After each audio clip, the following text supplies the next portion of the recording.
Bienvenue sur cette nouvelle vidéo. Alors je vais commencer par vous présenter le mode. Donc c'est un mode connu avec la piraguette évidemment. C'est la base du stuff puisque ça va taper très très fort, hein, des gros dégâts sur cette baguette. Associé à une panoplie de l'esprit salvateur que j'ai fait exo terre puisque c'est vrai qu'il manque un petit peu de res terre sur ce stuff là. Donc full esprit salvateur avec le voile d'encre. La double Volcorn, donc amulette et anneau, plus l'alliance Glourson. Donc voilà, c'est pas mal du tout, ça donne beaucoup de dommages dans tous les éléments pour taper très fort au glas, c'est vraiment pratique. Voilà ce que ça donne au niveau des dommages, en sachant qu'il faut rajouter 20 de dommages pour le Dofus acheté, qu'on proc quasiment tout le temps, hein, et si on les proc pas, de toute façon on tape pas. Donc on reste à distance et donc on n'a pas besoin des 20 dommages, donc... Ça nous fait à peu près 150 dommages eau et 130-140 dommages feu, donc c'est vraiment pas mal.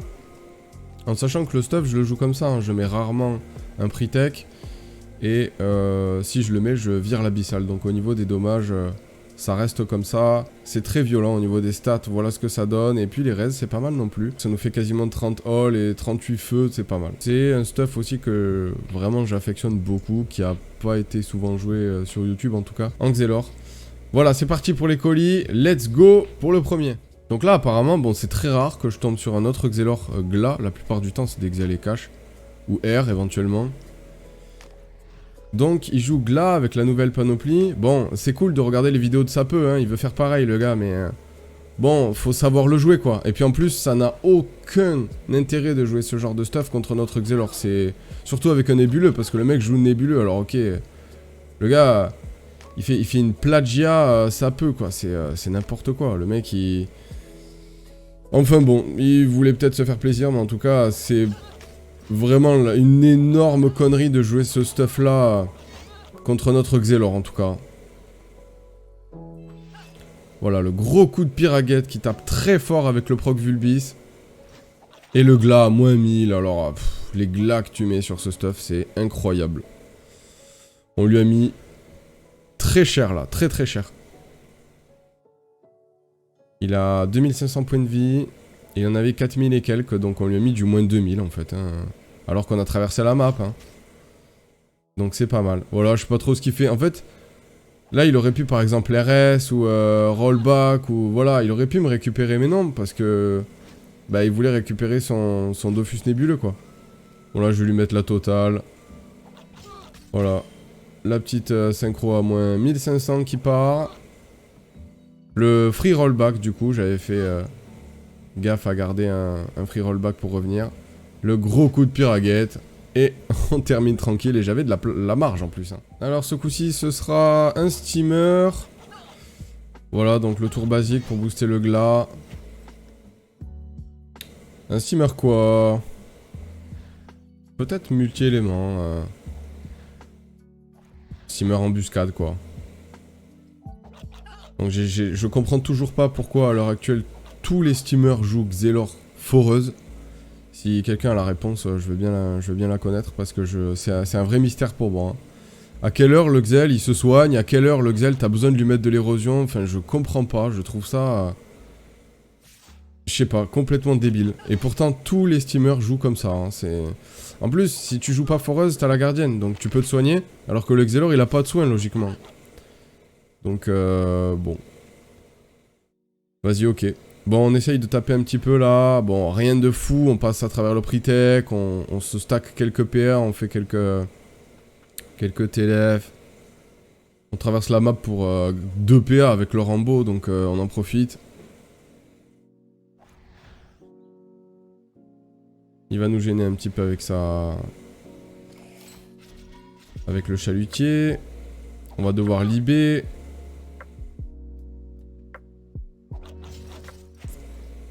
Alors on va continuer nous la pression. Et là on va pouvoir mettre le glas. Donc là on a boosté à fond le glas. On peut BTG, comme ça on revient gratos.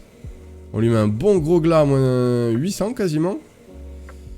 Et je vais mettre une petite prémo pour me... j'avais 2 PA en trop.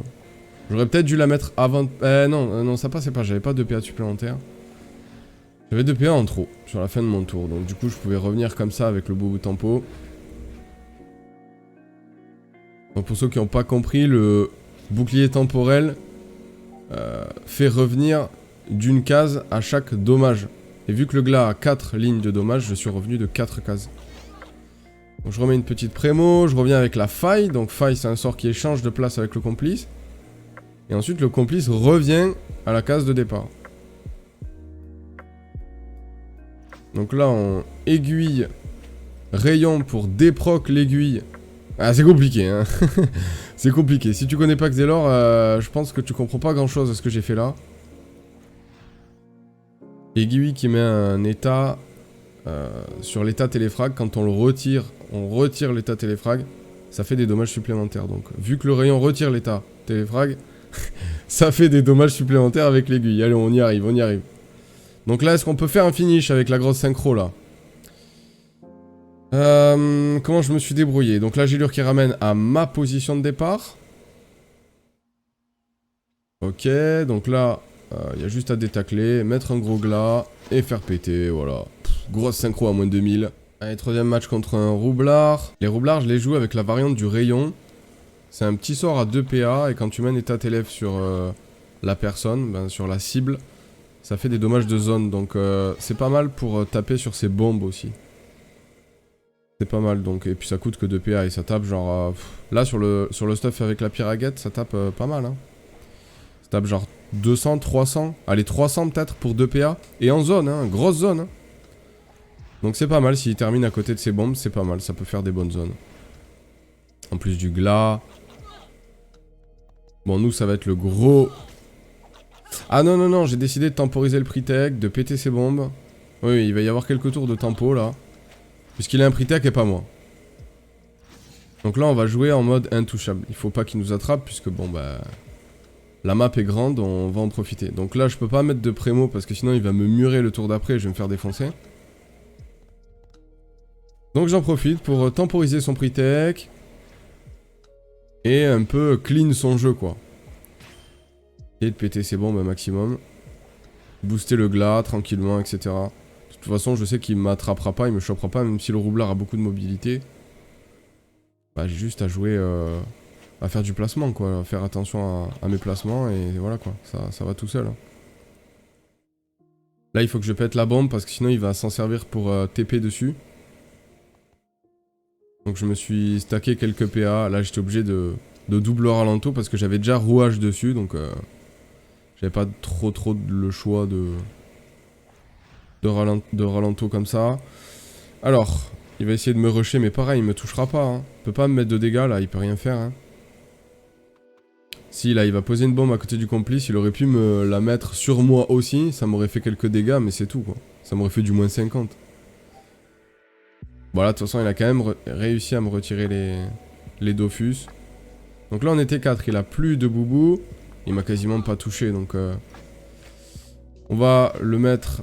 hop, sur la position de faille. On va reposer une synchro. Hop, hop. Et on va TP sur le chaffer pour bien s'éloigner. On récupère la TP du coup, puisque bah... il y a eu le retour de faille. Donc ça a fait un TLF avec le roublard. La synchro, bon... franchement, je préfère m'en servir pour faire un bon pivot plutôt que... la garder en vie longtemps, franchement... Donc là, pareil, qu'est-ce que je vais faire? Là, j'ai la symétrie comme ça. Ah oui, je vais l'éloigner avec le BTG. Donc un coup de cac, un gros coup de cac et un énorme glas à moins 1000. Et hop, on peut s'éloigner. Là, c'est un calvaire pour lui. Hein. C'est un vrai calvaire. Sur les grandes maps comme ça...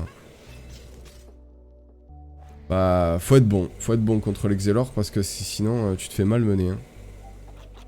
Là, il m'a toujours pas touché de la partie. Et on est T6. La symétrie, on va le hors map. Voilà, on va juste changer d'axe, comme ça. Et on va se booster. Vu que j'ai pas le glas, je joue énormément avec le glas sur cette... avec ce stuff. Donc là, j'ai vu que je finissais pas la bombe, donc j'ai préféré tuer l'autre. Il fallait que j'en tue une des deux.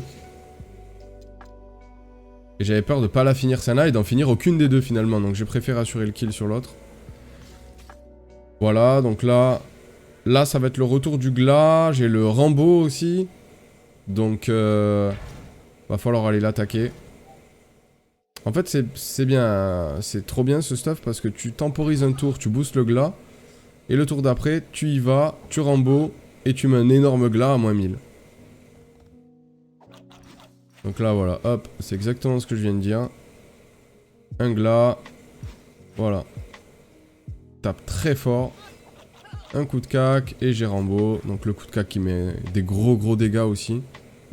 Il lui reste plus que 1200 points de vie et il joue Pandemonium. Hein. Le gars passe sa vie à taper avec la Pandemonium. Donc il se régène, il fait que ça depuis tout à l'heure. Et la première fois qu'il me met un tour, c'est T7. Et encore, c'est un vieux tour tout pourri parce que j'ai fait mon job, j'ai clean ses bombes depuis tout à l'heure. Donc là, free rollback pour le décaler et puis pour pouvoir le ramener. Hop, on le ramène, on fait des TLF et on peut finir tranquillement. Voilà, il m'aura touché une seule fois de la partie. Alors ce sera un SRAM pour ce dernier ou avant-dernier match, je sais pas. On met bien la démotivation pour debuff un tour si toutefois on le trouve, c'est important. Faut au moins un sort de debuff. Pas besoin d'en avoir deux, mais au moins un contre les SRAM, c'est hyper important parce que si on le trouve, bah faut le debuff pour lui debuff son invisibilité. Le tour basique, à chaque fois, c'est la même chose ou quasiment. Donc on booste la synchro, on booste un tout petit peu le glas. Et on se prépare pour prendre le pivot sur la synchro et TP dessus au tour d'après. Il balance des pièges un petit peu partout. Donc là, on va essayer d'aller le trouver. On l'a, ce fameux sort de debuff, il faut aller le trouver. Donc là, je me suis dit, bon bah vas-y, banco, hein. J'ai trouvé direct. Donc vas-y, on va lui mettre un full tour, puisqu'on sait où il est. Après, il a pas été malin aussi, il sait très bien que je peux TP, hein. Oh, je lui mets la totale. Et je le débuff en plus de ça en fin de tour. Le mec, il est en PLS directement. Il lui reste moins de 2000 de vie. Eh ouais, mais frérot, le gars, il utilise tous ses PM. Il se déplace même pas avec un répulsif ou je sais pas, essaye quelque chose avec un scélérat ou quoi. Non, non. Et pourtant, je suis à 4300 de cote là en ce moment, je crois. Enfin, sur ce match-là. 4350. C'est chaud, c'est chaud. Il s'est vraiment mis... il s'est vraiment mal placé. Donc là, est-ce qu'on peut faire le finish? Je pense pas. Quoique.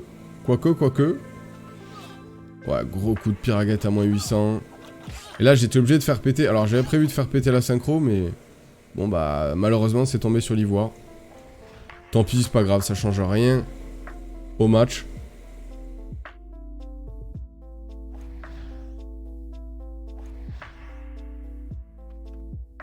Donc là, il essaye de survivre, mais malheureusement, bah, j'ai le retour de la TP, quoi. J'ai la TP. Donc, c'est ciao. Hop, petit coup de cac. Et ciao. Voilà, j'étais bien à 4327 de cote. Allez, fin de vidéo. Donc, franchement, j'adore ce stuff. Je le trouve hyper stylé à jouer. Il est très tanky et en même temps il met beaucoup de pression à l'adversaire parce que tu le joues un petit peu en intouchable quoi. En tout cas tu le joues à distance et t'essayes un peu de jamais te faire toucher quoi. T'as quasiment jamais besoin de pre-tech. C'est un petit peu comme le stuff et cash sauf que t'as plus de sorts qui vont taper à distance. La piraguette tape de plus loin. T'as quelques sorts de retrait vite fait. Franchement je crois qu'il y a 34 de retrait hein. Je vous parle de retrait mais c'est pas le but hein mais... T'as compris, si vraiment t'es en PLS au fond du match, tu peux lancer Ralento, Sablier, Flou, et tu vois, tu peux peut-être espérer en ralentir, je sais pas moi, 2, 3 PA, grand max 4. Donc, ça peut sauver un match. Mais sinon, voilà, beaucoup de sorts qui tapent assez fort. Tu peux faire beaucoup de téléfrag avec frappe, poussière, gélure. Tu peux même, du coup, rajouter souvenir. Tu peux même rajouter disto. Il y a beaucoup de téléfrag à faire. Et les glas qui tapent extrêmement fort sur Putsch, c'est aux alentours de 1500 avec le tour du Vulbis. Là, il y a Ocre et Vulbis, donc très souvent, t'as l'Ocre, très souvent, t'as le Vulbis. Le tacheté, si tu tapes pas, enfin franchement, ouais, j'adore ce stuff. J'adore ce stuff, les recruits et tout, vraiment, c'est excellent. Et je le joue quasiment tout le temps contre l'Exelor. Puisque, bon, bah, désolé les frérots, mais sans recrit, plus des bonnes raises quand même. Des bonnes raises un peu partout. Voilà, voilà. Bon, sauf neutre, hein, malheureusement. Quand tu prends un coup de Ekash, tu le sens passer quand même. Hein. Mais bon, voilà, j'adore ce stuff. Voilà, fin de vidéo les gars. À très vite. Ciao.